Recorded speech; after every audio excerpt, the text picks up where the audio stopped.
Sobre o autor. Charles Haddon Spurgeon nasceu em 19 de junho de 1834.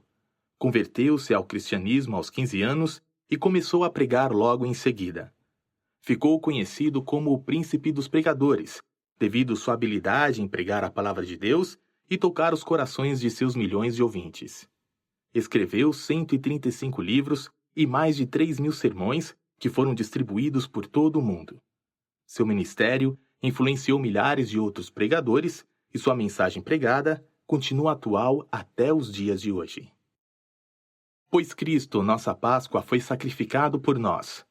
1 aos Coríntios 5:7. Cristo, nossa Páscoa. Quanto mais lerem a Bíblia e meditarem sobre ela, mais vocês ficarão espantados com ela.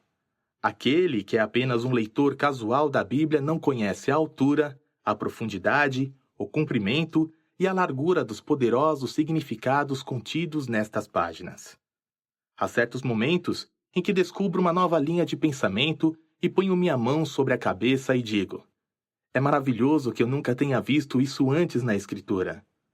Vocês verão que a Escritura se alarga quando entram nela. Quanto mais vocês a estudam, menos parecem conhecê-la, pois ela se alarga quando vocês a examinam. Vocês verão que isso acontece especialmente com as partes típicas da Palavra de Deus. A maior parte dos livros históricos foi planejada para ser tipo de dispensações, ou de experiências, ou de ofícios de Jesus Cristo. Usem isso como chave para estudar a Bíblia e vocês não censurarão Herbert por ter dito que ela é não apenas o livro de Deus, mas o Deus dos livros. Um dos pontos mais interessantes da Escritura é sua tendência constante de revelar Cristo e talvez uma das mais belas figuras sob a qual Jesus Cristo é exibido no texto sagrado é o Cordeiro Pascal. É sobre Cristo que falaremos nesta noite. Israel estava no Egito, em extrema escravidão. A severidade de sua escravidão havia aumentado continuamente até que se tornou tão opressiva que seus gemidos incessantes chegaram ao céu. Deus, que vinga seus eleitos, embora lamentem noite e dia, finalmente determinou que desferiria um golpe terrível sobre o rei do Egito e a nação egípcia e libertaria seu povo. Podemos descrever a ansiedade e a expectativa de Israel, mas dificilmente podemos nos solidarizar com os israelitas, a menos que, como cristãos, tenhamos sido libertos do Egito espiritual.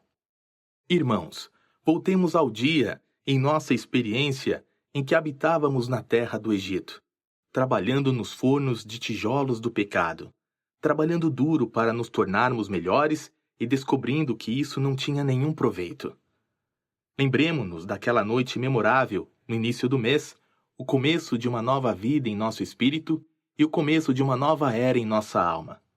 A palavra de Deus desferiu golpe em nosso pecado. Ele nos deu Jesus Cristo, nosso sacrifício, e naquela noite saímos do Egito. Embora tenhamos passado pelo deserto desde então e lutado contra os amalequitas, e tenhamos caminhado sobre serpentes abrasadoras, tenhamos sido chamuscados pelo calor e congelados pela neve, apesar disso, nunca mais voltamos para o Egito. Embora nosso coração possa ter desejado, às vezes, os alhos, as cebolas e as panelas de carne do Egito, Êxodo 16, 2:3, Números 11, 4:5, nunca fomos colocados novamente sob escravidão. Venham, participemos da Páscoa nesta noite e pensemos na noite em que o Senhor nos libertou do Egito. Contemplemos nosso Salvador, Jesus, como o Cordeiro Pascal do qual nos alimentamos. Sim, não apenas o vejamos como nosso Cordeiro, mas sentemo-nos esta noite à sua mesa, comamos sua carne e bebamos seu sangue, pois sua carne é verdadeira comida e seu sangue é verdadeira bebida. João 6,55. Em santa solenidade, deixemos que nosso coração se aproxime desta antiga ceia. Voltemos à escuridão do Egito e, por santa contemplação, vejamos, em vez do anjo da morte, o anjo da aliança, o prato principal, o Cordeiro de Deus que tira o pecado do mundo. João 1:29. Não terei tempo esta noite para entrar em toda a história e mistério da Páscoa. Vocês não me entenderão esta noite se eu pregar sobre toda a Páscoa, mas uns poucos pontos proeminentes dela. Seria necessário uma dúzia de sermões para pregar sobre ela toda. Aliás, seria necessário um livro tão grande quanto o de Carroll sobre Jó, se pudermos achar um teólogo igualmente prolixo e igualmente sensível. Mas devemos, antes de tudo, observar o Senhor Jesus Cristo e mostrar como ele corresponde ao Cordeiro Pascal, e nos esforçarmos para levá-los aos 2 pontos, ter o sangue aspergido sobre vocês e se alimentarem dele. Capítulo 1. Jesus Cristo é tipificado aqui como Cordeiro Pascal. E se houver aqui alguém da semente de Abraão que nunca ouviu falar que Cristo é o Messias, suplico sua especial atenção para o que vou dizer agora, quando falo do Senhor Jesus como nada menos que o Cordeiro de Deus imolado para a libertação de seu povo escolhido. Sigam-me com suas Bíblias e abram primeiro em Êxodo 12. Começamos, antes de tudo, com a vítima, o Cordeiro. Que excelente figura de Cristo!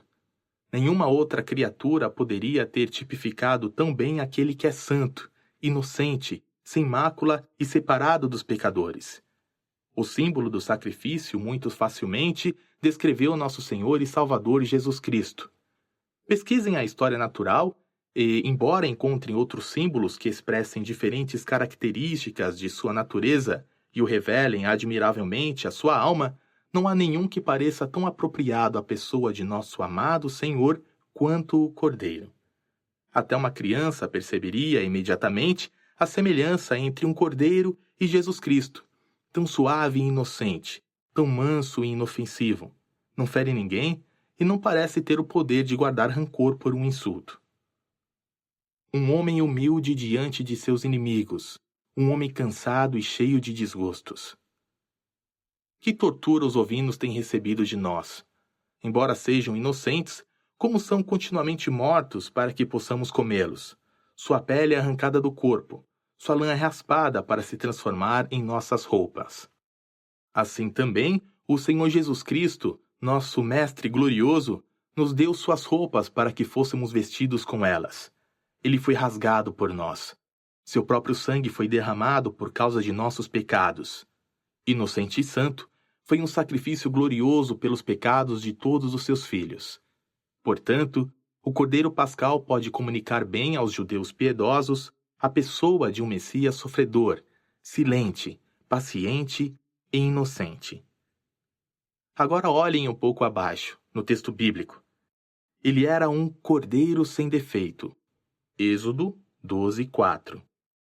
Um cordeiro defeituoso, se tivesse o menor sinal de enfermidade, uma ferida mínima, não poderia ser usado na Páscoa. O sacerdote não permitiria que ele fosse sacrificado e Deus não teria aceito o sacrifício de suas mãos. O cordeiro tinha que ser sem defeito. E Jesus Cristo não foi sem defeito desde seu nascimento? Imaculado, nascido da pura Virgem Maria, gerado pelo Espírito Santo, sem uma mancha sequer de pecado. Sua alma era pura e sem manchas como a neve, branca, clara, perfeita. E sua vida era assim também. Nele não havia pecado. Segundo aos Coríntios 5:21. Ele tomou sobre si nossas enfermidades e suportou nossas dores na cruz. Isaías 53:4. Ele foi tentado em todos os pontos, como nós, mas houve uma doce exceção. Sem pecado. Hebreus 4:15. Um cordeiro sem defeito. Quem conheceu o Senhor, quem experimentou sua graça, quem teve comunhão com ele que não reconheceu, em seu coração, que ele é um cordeiro sem mancha? Vocês conseguem encontrar algum defeito em seu Salvador? Vocês se atrevem a fazer essa acusação? Sua fidelidade se afastou de vocês? Suas palavras não foram cumpridas? Suas promessas falharam? Ele se esqueceu de seus compromissos? E, em qualquer aspecto, vocês conseguem encontrar nele algum defeito? Ah, não! Ele é o Cordeiro sem mancha, o puro, o impecável, o imaculado, o Cordeiro de Deus que tira o pecado do mundo. João 1:29. E nele não há pecado. Olhem um pouco adiante neste capítulo.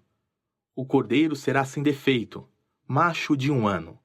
Êxodo 12:5. Não preciso parar para ponderar o motivo pelo qual o macho foi escolhido. Observamos apenas que o cordeiro precisava ser um macho de 1 ano. Era no auge de seu vigor, quando sua força não estava esgotada e havia acabado de entrar na maturidade e na perfeição, que ele era escolhido, pois Deus não queria um animal novo demais. Deus não queria um cordeiro que não tivesse chegado à maturidade.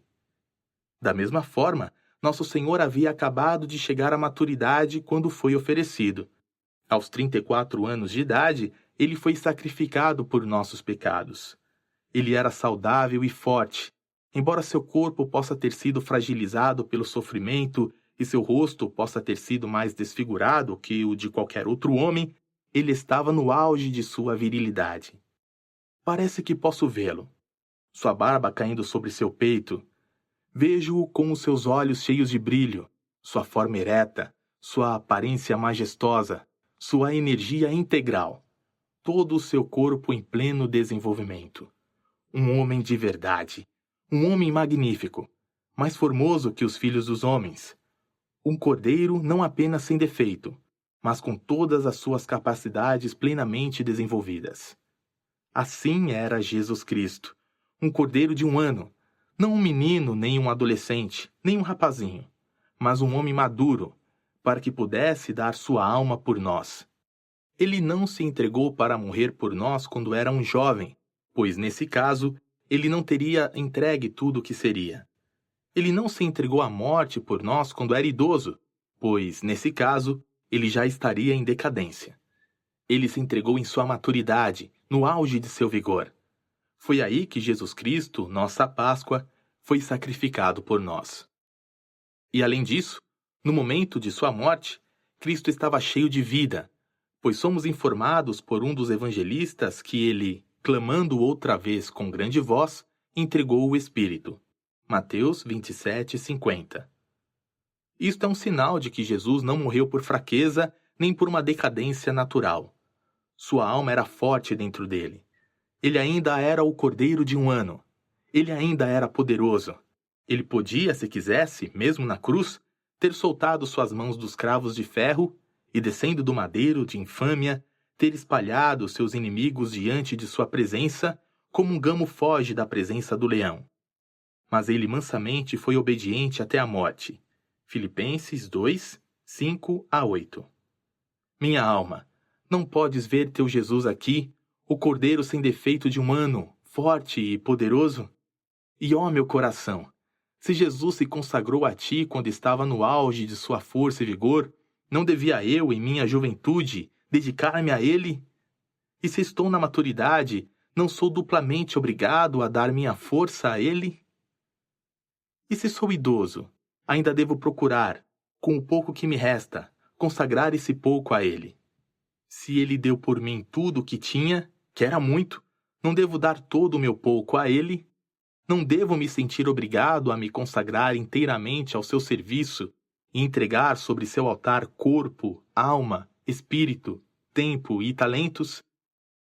Embora eu não seja um cordeiro sem defeito, fico feliz porque, assim como o pão levedado era aceito com o sacrifício, embora nunca fosse queimado com ele, eu, embora seja um pão levedado, posso ser oferecido no altar com meu Senhor e Salvador, a oferta queimada do Senhor. E assim, embora seja impuro e cheio de fermento, posso ser aceito no amado, uma oferta de doce sabor, aceitável ao Senhor meu Deus. Aqui está Jesus, o amado, um cordeiro sem defeito, um cordeiro de 1 ano. O tema agora se expande e o interesse se aprofunda. Permitam-me ter sua séria consideração no próximo ponto, que me deixou muito feliz com sua descoberta e que os instruirá. Em Êxodo 12:6, somos informados de que esse cordeiro que devia ser oferecido na Páscoa devia ser guardado por 4 dias antes do sacrifício. Aos 10 deste mês, cada um tomará para si um cordeiro, segundo a casa dos pais, um cordeiro para cada família. Mas, se a família for pequena para um cordeiro, então convidará ele o seu vizinho mais próximo, conforme o número das almas, conforme o que cada um puder comer. Por aí calculareis quantos bastem para o cordeiro. Êxodo 12, 3 e 4. O versículo 6 diz: E o guardareis até o 14º dia deste mês. Por 4 dias, este cordeiro, escolhido para ser oferecido, era separado do resto do rebanho e mantido sozinho por 2 razões. Em parte, porque com seu balido constante, ele podia manter viva a lembrança do banquete solene que seria celebrado. E além disso, porque durante os 4 dias, ficava totalmente assegurado que ele não tinha nenhum defeito, pois durante esse tempo, ficava sujeito à inspeção constante para que ficasse garantido que ele não tinha nenhum ferimento que pudesse torná-lo inaceitável ao Senhor. E agora, irmãos, um fato notável brilha diante de vocês. Assim como este cordeiro era separado por 4 dias, as antigas tradições diziam que Cristo foi separado por 4 anos. 4 anos depois que saiu da casa de seu pai, ele foi ao deserto e foi tentado pelo diabo. 4 anos depois de seu batismo, ele foi sacrificado por nós. Mas aqui há um outro acontecimento ainda melhor. Cerca de 4 dias antes de ser crucificado, Jesus Cristo passou triunfante pelas ruas de Jerusalém. Mateus 21, de 1 a 11. Ele foi, assim, claramente separado como distinto da humanidade. Ele, sobre um jumento, cavalgou até o templo para que todos pudessem ver que ele é o Cordeiro de Judá, escolhido de Deus e ordenado desde a fundação do mundo. E o que é ainda mais notável, durante esses 4 dias, vocês verão, se consultarem os evangelhos, em seus momentos de folga, que há tanto material registrado sobre o que ele fez e disse, quanto em qualquer outra parte de sua vida. Durante aqueles 4 dias, ele amaldiçoou a figueira sem fruto e imediatamente ela secou. Mateus 21, 19. Foi então que ele expulsou os vendilhões do templo. Mateus 21, 12 a 13. Foi então que ele reprovou os sacerdotes e os anciãos, contando-lhes a parábola dos 2 filhos. Um disse que iria trabalhar, e um disse que não iria. O que disse que não iria foi, mas o que disse que iria não foi. Mateus 21, de 28 a 32. Foi então que ele contou a parábola dos lavradores maus, que matavam aqueles que lhes eram enviados da parte do dono do campo. Mateus 21, de 33 a 46. Depois, ele contou a parábola das bodas. Mateus 22, de 1 a 19. Depois vem sua parábola sobre o homem que foi a um banquete, mas não tinha as vestes adequadas. Mateus 22, 12. E depois também a parábola das 10 virgens, 5 das quais eram sábias e 5 das quais eram nécias. Mateus 25, de 1 a 13. Depois vem o capítulo das duras denúncias contra os fariseus. Fariseu cego, limpa primeiro o interior do copo, para que também o seu exterior fique limpo. Mateus 23, 26. Depois vem aquele longo capítulo profético sobre o que aconteceria no cerco de Jerusalém e um relato da dissolução do mundo. Aprendei, pois, a parábola da figueira. Quando já os seus ramos se renovam e as folhas brotam, sabeis que está próximo o verão. Mateus 24, de 32 a 44. Mas não os incomodarei aqui, dizendo que, ao mesmo tempo, ele lhes deu esta esplêndida descrição do dia do juízo, dizendo que as ovelhas serão separadas dos cabritos. Mateus 25, 33. De fato, as mais esplêndidas declarações de Jesus foram registradas como tendo sido feitas nesses 4 dias. Assim, como o cordeiro separado de seus companheiros balia mais que nunca durante esses 4 dias, assim também Jesus, durante esses 4 dias, falou mais. E se quiserem encontrar uma seleção das declarações de Jesus, voltem-se para o relato dos últimos 4 dias de seu ministério e a encontrarão. Nele encontrarão o capítulo que diz: Não se turbe o vosso coração. João 14, 1, 27. Encontrarão também sua grande oração. Pai, a minha vontade, João 17, 24, e muitas outras. As coisas mais importantes que ele fez foram feitas nos últimos 4 dias, quando ele foi separado. E há mais uma coisa para a qual peço sua particular atenção, a saber, que durante esses 4 dias, disse-lhes que o cordeiro ficava sujeito aos exames mais rígidos, e assim também, durante aqueles 4 dias, é singular relatar que Jesus foi examinado por todas as classes de pessoas. Foi durante aqueles 4 dias que os escribas lhe perguntaram qual é o mandamento mais importante. Ele disse: Amarás, pois, o Senhor teu Deus de todo o teu coração, de toda a tua alma, de todo o teu entendimento e de toda a tua força. O segundo é: amarás o teu próximo como a ti mesmo. Marcos 12, 30, 31. Foi nesses dias que os herodianos lhe perguntaram sobre o pagamento de tributos. Mateus 22, 16. Foi então que os fariseus o tentaram. Mateus 22, 15. Foi então que os saduceus o questionaram a respeito da ressurreição. Mateus 22, de 23 a 33. Ele foi experimentado por todas as classes e graus: herodianos, fariseus, saduceus, mestres da lei e pessoas comuns. Foi durante esses 4 dias que ele foi examinado mais de perto. Mas como ele se saiu? Como um cordeiro imaculado. Os guardas disseram: jamais alguém falou como este homem. João 7,46. Seus inimigos não encontraram ninguém que pudesse dar um falso testemunho contra ele, como haviam combinado. E Pilatos declarou: não acho nele crime algum.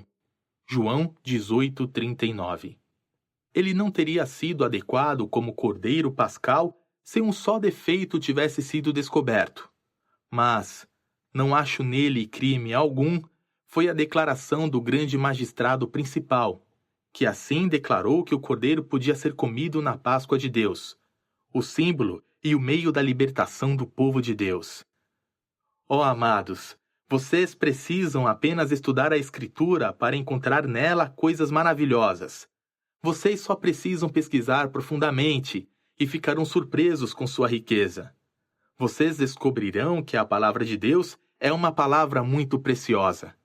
Quanto mais viverem por ela, a estudarem, mais ela será assimilada pela mente de vocês. Mas a próxima coisa que devemos observar é o lugar onde o cordeiro devia ser morto, o que expõe peculiarmente que o cordeiro era Jesus Cristo. A primeira Páscoa foi celebrada no Egito e a segunda, no deserto. Mas não encontramos outra celebração da Páscoa, além destas, até que os israelitas chegaram em Canaã.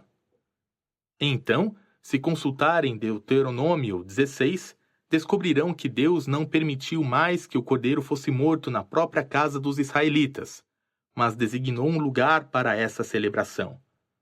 No deserto, eles traziam suas ofertas ao tabernáculo, onde o cordeiro era imolado. Mas, em sua primeira celebração no Egito, é claro que eles não dispunham de um local específico para onde pudessem levar o cordeiro para ser sacrificado. Depois disso, lemos em Deuteronômio 16, 5, 6. Não poderás sacrificar a Páscoa em nenhuma das tuas cidades que te dá o Senhor teu Deus, senão no lugar que o Senhor teu Deus escolher para fazer habitar o seu nome. Ali sacrificarás a Páscoa à tarde, ao pôr do sol, ao tempo em que saístes do Egito. Era em Jerusalém que os israelitas deviam adorar, pois a salvação era dos judeus. Ali estava o palácio de Deus, ali seu altar queimava e somente ali o cordeiro pascal podia ser morto. Por isso nosso bendito Senhor foi levado a Jerusalém. A multidão enfurecida o arrastou pela cidade. Em Jerusalém, nosso cordeiro foi sacrificado por nós. Isso aconteceu no ponto exato em que Deus havia ordenado que acontecesse. Oh, se aquela multidão que se reuniu ao seu redor em Nazaré o tivesse empurrado o despenhadeiro abaixo, Cristo não teria morrido em Jerusalém. No entanto, como ele disse, não se espera que um profeta morra fora de Jerusalém. Lucas 13, 33. É verdade que, com o rei de todos os profetas, não podia ser diferente, ou as profecias a respeito dele não teriam sido cumpridas. No lugar que o Senhor teu Deus escolher para fazer habitar o seu nome, ali sacrificarás a Páscoa. Deuteronômio 16:6. Ele foi sacrificado neste exato lugar. Assim, novamente temos uma prova incidental de que Jesus Cristo era o Cordeiro Pascal para seu povo. O próximo ponto é o modo de sua morte. Acredito que o modo como o Cordeiro devia ser morto expõe tão peculiarmente a crucificação de Cristo que nenhum outro tipo de morte poderia ter correspondido a todas as particularidades apresentadas aqui. Primeiro, o cordeiro devia ser imolado e seu sangue devia ser derramado em uma bacia. Então, logo que era tomado, o sacerdote, em pé diante do altar no qual a gordura estava queimando, derramava o sangue sobre o fogo ou o jogava ao pé do altar. Vocês podem imaginar que cena era essa? 10.000 cordeiros sacrificados e o sangue derramado em um rio púrpura. Depois, o cordeiro devia ser assado, mas nenhum de seus ossos devia ser quebrado. Agora eu digo, não há nada, a não ser a crucificação, que possa corresponder a essas três coisas. A crucificação tem derramamento de sangue, as mãos e os pés furados.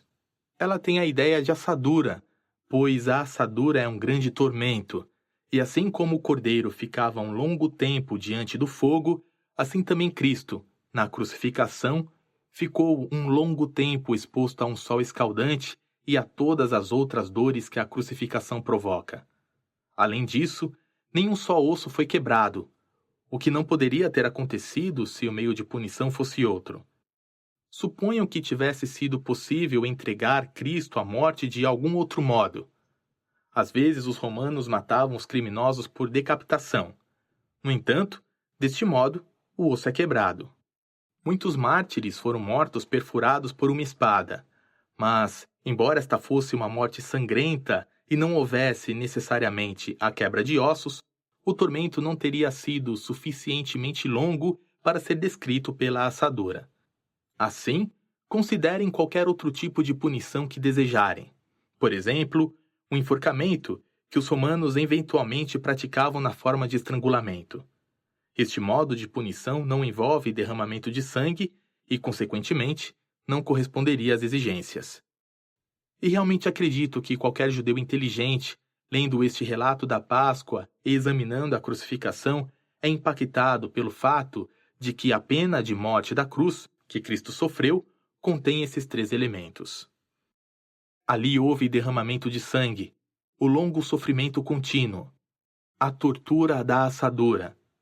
Então, acrescentado a isso, pela providência de Deus, nenhum só osso foi quebrado, mas foi descido da cruz intacto.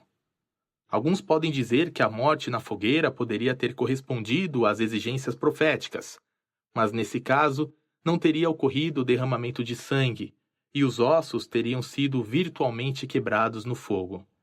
Além disso, o corpo não teria sido preservado inteiro. A crucificação era o único tipo de morte que poderia corresponder a todas essas exigências.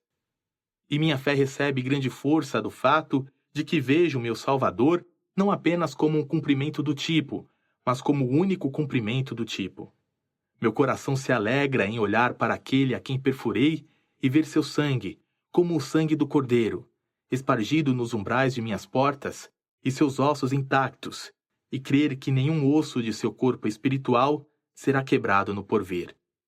E se alegra também ao vê-lo assado no fogo, porque assim vejo que ele satisfez a Deus por essa assadura, para que eu não tenha que sofrer o tormento do inferno para sempre. Cristãos, gostaria de ter palavras para me expressar melhor, mas dou a vocês pensamentos não digeridos que vocês devem levar para casa e viver durante a semana. Vocês descobrirão que este Cordeiro Pascal é um banquete e uma ceia, e poderão se alimentar dele continuamente, até que venham ao monte de Deus, onde o verão como ele é e adorem ao Cordeiro. Capítulo 2. Como somos beneficiados pelo sangue de Cristo. Cristo, nossa Páscoa, foi imolado por nós. O judeu não podia dizer isso. Ele podia dizer um cordeiro, mas o cordeiro, ou Cristo nossa Páscoa, ainda não tinha se tornado uma vítima. Há aqui alguns de meus ouvintes, dentro deste recinto nesta noite, que não podem dizer que Cristo, nossa Páscoa, foi imolado por nós. Mas glória seja dada a Deus. Alguns de nós podemos. Não há poucos aqui que colocaram as mãos sobre a cabeça do glorioso bode da expiação. Levítico 16, de 15 a 28. E agora podem colocar as mãos também sobre o cordeiro e dizer: sim, é verdade, ele não apenas foi imolado, mas Cristo, nossa Páscoa, foi imolado por nós. Extraímos benefícios da morte de Cristo de dois modos. Primeiro, tendo seu sangue aspergido sobre nós para nossa redenção. Segundo, comendo sua carne para a regeneração e santificação. O primeiro aspecto no qual um pecador vê Jesus é o de um cordeiro imolado, cujo sangue é aspergido nos umbrais das portas. Observem o fato de que o sangue nunca é derramado na soleira da porta. Ele foi aspergido no alto da porta, nos umbrais da porta, mas nunca na soleira. Pois ai daquele que esmagar sob os pés o sangue do Filho de Deus. Nem mesmo o sacerdote de Dagom pisava a soleira da porta de seu Deus. Muito menos o cristão esmagará sob seus pés o sangue do Cordeiro Pascal. Mas este sangue deve estar em sua mão direita para ser seu constante guarda, em sua mão esquerda para ser seu apoio contínuo. Queremos ter Jesus aspergido sobre nós. Como lhes disse antes, não é apenas o sangue de Cristo derramado no Calvário que salva o pecador, mas o sangue de Cristo aspergido no coração. Voltemo-nos para a terra de Zoan. Vocês contemplarão a cena nesta noite. Está anoitecendo. Os egípcios estão indo para casa, sem se preocuparem com o que está se aproximando. Logo que o sol se põe, um cordeiro é levado para cada casa. Os egípcios, passando, dizem: esses hebreus vão fazer uma festa hoje à noite. E vão para casa totalmente despreocupados. O pai da casa hebreia pega seu cordeiro e, examinando-o mais uma vez, com curiosidade angustiosa, observa-o da cabeça aos pés para ver se há algum defeito. Não há defeito. Meu filho, diz a um deles, traga aqui a bacia. Ele assegura. O pai fura o cordeiro e o sangue escorre para a bacia. Vocês veem o dono da casa quando ordena a sua esposa que asse o cordeiro no fogo. Preste atenção, diz ele, para que nenhum osso seja quebrado.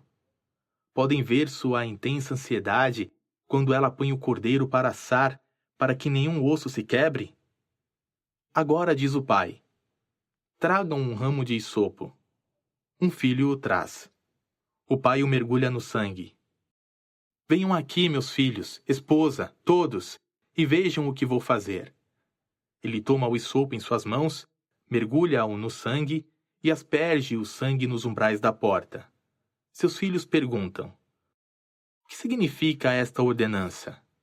Ele responde: esta noite o Senhor passará para ferir os egípcios, e quando vir o sangue nos umbrais da porta, não entrará por ela, e o destruidor não entrará em nossa casa para feri-los. Está feito. O cordeiro está pronto. Os convidados estão à mesa.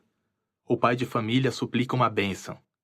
Eles estão sentados, prontos para comer. E observem como o velho homem divide cuidadosamente os pedaços, junta por junta, para que nenhum osso seja quebrado. Ele está determinado a que até a menor criança da família tenha um pedacinho para comer, pois o Senhor assim ordenou. Vocês não pensam que podem vê-lo quando ele diz: esta é uma noite solene, tenham pressa, hoje todos sairemos do Egito? Ele olha para suas mãos. Estão enrugadas pelo trabalho. Batendo uma na outra, ele chora. Não serei mais um escravo. Seu filho mais velho talvez tenha levado chicotadas, e ele diz: filho, o mestre de obras o chicoteou hoje à tarde, mas esta foi a última vez que isso aconteceu.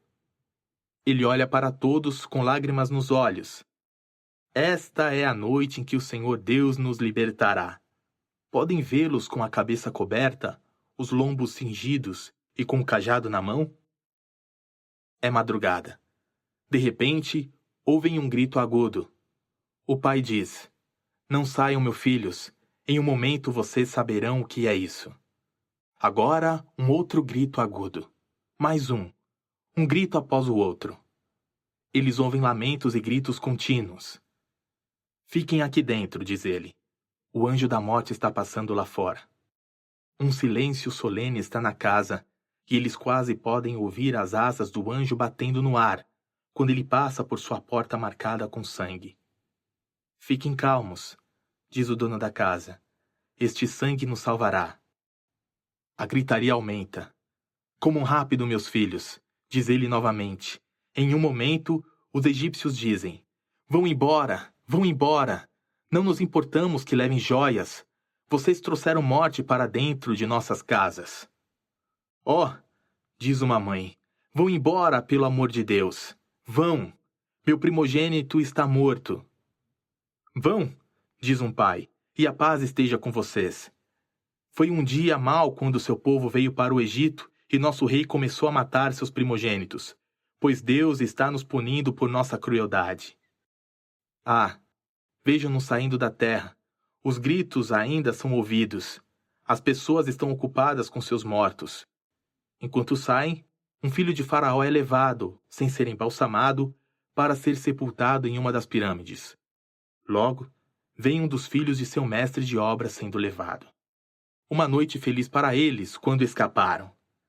E vocês veem, meus ouvintes, um glorioso paralelo? Eles tinham que aspergir o sangue e também comer o cordeiro. Ah, minha alma, o sangue já foi aspergido sobre você? Vocês podem dizer que Jesus Cristo é de vocês? Não é suficiente dizer que Ele amou o mundo e deu seu Filho. Vocês precisam dizer: Ele me amou e se entregou por mim. Há um outro momento chegando, meus caros amigos, em que todos estaremos diante do tribunal de Deus, e então ele dirá: "Anjo da morte, certa vez você feriu os primogênitos do Egito. Você conhece suas vítimas. Desembainhem a espada." Vejo a grande multidão, e vocês e eu estamos no meio dela. Este é um momento solene. Todos estão em suspense. Não há nenhum zumbido, nenhum murmúrio. As próprias estrelas param de brilhar para que a luz não perturbe o ar com seu movimento. Tudo está sossegado. Deus diz: "Você selou os que são meus?" "Sim", diz Gabriel. "Estão selados pelo sangue, cada um deles." Então ele diz: "Varra com sua espada de morte. Varra a terra e mande para o abismo os que não estiverem vestidos, os que não foram comprados, os que não foram lavados." Oh, como nos sentiremos, amados, quando virmos o anjo bater suas asas? Ele acabou de voar, mas talvez a dúvida paire sobre a mente. Será que ele vem até mim? Oh não, ficaremos de pé e olharemos o anjo face a face. Corajoso serei naquele grande dia, pois quem se atreverá a me acusar naquele dia? Enquanto pelo teu sangue absolvido sou da tremenda maldição e vergonha do pecado. Se tivermos o sangue sobre nós, veremos o anjo vindo e sorriremos para ele. Ousaremos até mesmo a nos aproximar de Deus e dizer: "Grande Deus, estou limpo, pelo sangue de Jesus estou limpo." Mas se, meu ouvinte, seu espírito sujo permanecer sem perdão diante de seu Criador, se a sua alma culpada aparecer com todas as suas manchas negras, sem estar aspergida pelo sangue púrpura, o que você dirá quando vir o brilho da espada do anjo, rápida para a morte, voando para a destruição, e quando ela lhe fizer em pedaços? Parece que a vejo agora. O anjo está varrendo milhares. Há uma grande quantidade de companheiras suas. Há uma com a qual você dançou e a quem jurou. Há uma outra, que depois de frequentar a mesma igreja que você, passou a desprezar a religião. Agora a morte se aproxima de vocês. Assim que o ceifeiro ceifa o campo e a pessoa ao lado treme porque é a próxima, vejo um irmão e uma irmã lançados no abismo. Não há sangue sobre mim. Então, ó rochas, tenham a bondade de me esconder. Sim, não tenham benevolência. Montanhas, deixe-me achar em suas cavernas algum pequeno abrigo. Mas é tudo vão, pois a vingança alcançará as montanhas e abrirá as rochas para me encontrar. Não tenho sangue, não tenho esperança. Ah, não, ele me golpeia. A condenação eterna é meu quinhão. A profundidade das trevas do Egito para você e os horríveis tormentos do abismo do qual ninguém pode escapar. Ah, queridos ouvintes, se eu pudesse pregar como desejo, se pudesse falar sem minha boca e com meu coração, os convidaria a procurar este sangue e os incitaria, pelo amor que tem por sua alma, por tudo que é sagrado e eterno, a se esforçarem para que este sangue de Jesus fosse aspergido sobre suas almas. É o sangue aspergido que salva o pecador. Mas quando o cristão tem o sangue aspergido, isso não é tudo o que ele quer. Ele quer algo para comer. E, ó doce pensamento, Jesus Cristo não é apenas o único salvador dos pecadores, mas é o alimento para eles depois que forem salvos. Pela fé, nós comemos o Cordeiro Pascal. Nós vivemos dele. Vocês podem me dizer, meus ouvintes, se tem o sangue aspergido por causa disso? Vocês comem o Cordeiro? Suponham por um momento que um dos velhos judeus tenha dito em seu coração: não vejo o proveito deste banquete. É bom aspergir o sangue sobre os umbrais das portas, mas que benefício isso trará para o corpo? O cordeiro está preparado e não quebramos os seus ossos, mas não o comeremos. E suponham que ele o guardasse. Qual teria sido a consequência? O anjo da morte o teria ferido como fez com os demais, mesmo que o sangue estivesse sobre ele? E se, além disso, este velho judeu tivesse dito: ali está um pedaço do cordeiro, mas temos algo mais para comer, temos pão sem fermento. Não jogamos fora o fermento e temos também um pouco de pão levedado. Se não tivessem consumido o cordeiro, mas tivessem guardado um pedaço dele, a espada do anjo teria penetrado no coração deles como penetrou no de outras pessoas. Ó, caro ouvinte, você pode pensar que tem o sangue aspergido sobre si, pode pensar que é um justo, mas, se não viver na dependência de Cristo e por Cristo, nunca será salvo pelo Cordeiro Pascal. Ah, alguns dizem, não sabemos nada disso. É claro que não.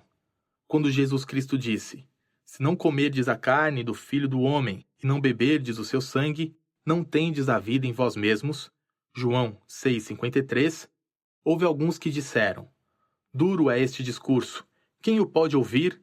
João 6,60. E muitos, naquele momento, se afastaram e não andaram mais com ele. Eles não conseguiram entendê-lo.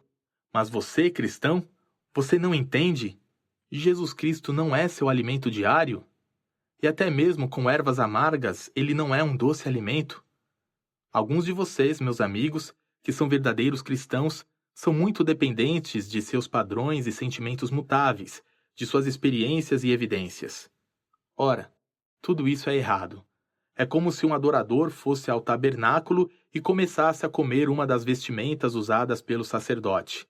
Quando uma pessoa vive na dependência da justiça de Cristo, isso é o mesmo que comer as vestes de Cristo. Quando a pessoa vive na dependência de seus padrões e sentimentos, é como se um filho de Deus vivesse na dependência de alguns símbolos que recebeu no santuário que nunca foram comida, apenas o confortavam um pouco. Aquilo de que o cristão depende não é da justiça de Cristo, mas de Cristo. Ele não vive na dependência do perdão de Cristo, mas de Cristo. E na dependência de Cristo, vive diariamente em intimidade com Cristo. Ó, eu realmente amo a Cristo, pregando. Não é a doutrina da justificação que alegra meu coração, mas Cristo, o justificador. Não é o perdão que faz o coração do cristão se alegrar tanto. É Cristo, o perdoador. Não é a eleição que amo tanto, mas o fato de ser escolhido em Cristo antes que os mundos existissem. Ai, não é a perseverança final que amo tanto, mas o pensamento de que, em Cristo, minha vida está escondida, e que, como Ele dá às suas ovelhas vida eterna, elas nunca perecerão, e ninguém as arrebatará da sua mão. João 10:28. Tenha o cuidado, cristão, de comer o Cordeiro Pascal e nada mais. Eu lhe digo que, se comer somente isso, ele será como pão, o melhor alimento para sua alma. Se viver uma parcela diminuta que seja, na dependência de algo além do Salvador, você será como alguém que tenta viver na dependência de algumas ervas que crescem no deserto, em vez de comer o maná que vem do céu. Jesus é o maná. Vivemos em Jesus e por Jesus. Agora, caros amigos, ao nos aproximarmos desta mesa, participaremos da ceia pascal. Uma vez mais, pela fé, comeremos o cordeiro. Por confiança santa, iremos ao nosso Salvador crucificado e nos alimentaremos de seu sangue, de sua justiça e de sua expiação. E agora, ao concluir, deixe-me perguntar: vocês têm esperança de serem salvos, meus amigos? Alguém diz: bem, mal posso dizer, espero ser salvo, mas não sei como. Vocês imaginam que lhes conto uma ficção quando lhes digo que as pessoas têm esperança de serem salvas pelas obras, mas não é assim. Isso é uma realidade. Em minhas viagens pelo país, encontro todos os tipos de pessoas, mas muito frequentemente encontro pessoas que creem possuir justiça própria. Muito frequentemente, encontro pessoas que pensam que são totalmente piedosas porque frequentam a igreja uma vez por domingo e pensam que são totalmente justas porque pertencem a uma instituição. Como um membro de uma igreja me disse outro dia: sou um membro da igreja rigoroso. Fico feliz com isso, respondi. Por que então você é um calvinista, se conhece os 5 pontos? Ele respondeu: não sei nada sobre os 5 pontos. Gosto mais da constituição da igreja e dos costumes tradicionais. Por isso, penso que ele era mais um formalista que um cristão. Há muitas pessoas como esta no mundo. Outro diz: creio que serei salvo. Não devo nada a ninguém, nunca fiquei quebrado, pago tudo direitinho a todos, nunca fiquei bêbado, e se cometo algum erro com alguém, tento compensar dando 1 libra por ano a esta ou aquela sociedade. Sou tão religioso quanto a maior parte das pessoas e creio que serei salvo. Isso não acontecerá. É como se algum velho judeu tivesse dito: não quero o sangue nos umbrais. Tem umbrais de mogno. Também não queremos sangue na cabeceira da porta. Ela também é de mogno. Ah, seja lá de que madeira for, o anjo teria ferido se não tivesse o sangue nos umbrais. Vocês podem ser tão justos quanto quiserem, mas se não tiverem o sangue aspergido, toda a bondade de seus umbrais não será de nenhum valor. Sim, diz outro, não confio exatamente nisso. Creio que é meu dever ser tão bondoso quanto puder, mas penso que a misericórdia de Cristo compensará o resto. Tento ser tão justo quanto as circunstâncias permitem e creio que quaisquer deficiências que existam serão compensadas por Cristo. Isso é como se um velho judeu dissesse: filho, traga-me o sangue. Então, quando ele lhe trouxesse, ele dissesse: traga-me um jarro de água, e misturasse a água e o sangue e aspergisse os umbrais da porta com a mistura. Ora, o anjo o teria ferido como feriu qualquer outro, pois o sangue é que salva. Não é o sangue misturado com a água de nossas pobres obras, é o sangue,